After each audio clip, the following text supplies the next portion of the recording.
Dans cette dernière vidéo sur le calcul littéral, on va s'intéresser à la factorisation d'une somme ou d'une différence. Alors factoriser une somme ou une différence, ça signifie l'écrire sous la forme d'un produit. On a donc la propriété suivante, si on a KA plus KB et qu'on souhaite factoriser cette somme, la première étape est d'identifier le facteur commun.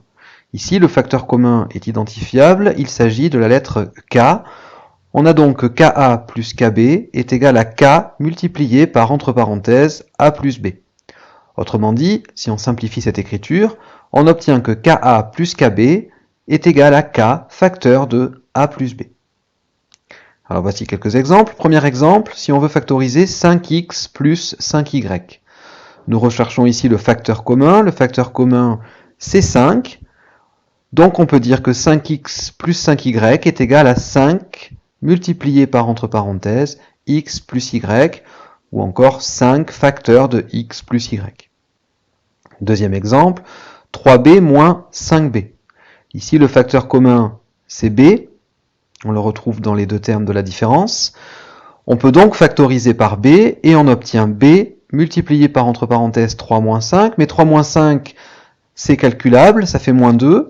Donc b multiplié par moins 2, ce qu'on peut écrire plus simplement, moins 2b. Et enfin, dans l'expression 3x au carré moins x. Alors là, il faut réécrire un petit peu cette expression littérale.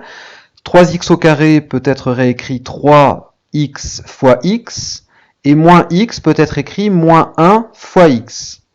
Alors maintenant, on part à la recherche du facteur commun dans les deux termes de la différence. Il s'agit de x, et il nous reste donc x facteur de 3x moins 1. Nous venons de factoriser l'expression 3x au carré moins x. Alors on a un moyen de contrôle pour savoir si on ne s'est pas trompé. Il s'agirait de redévelopper notre forme factorisée et de vérifier qu'on tombe bien sur l'expression initiale.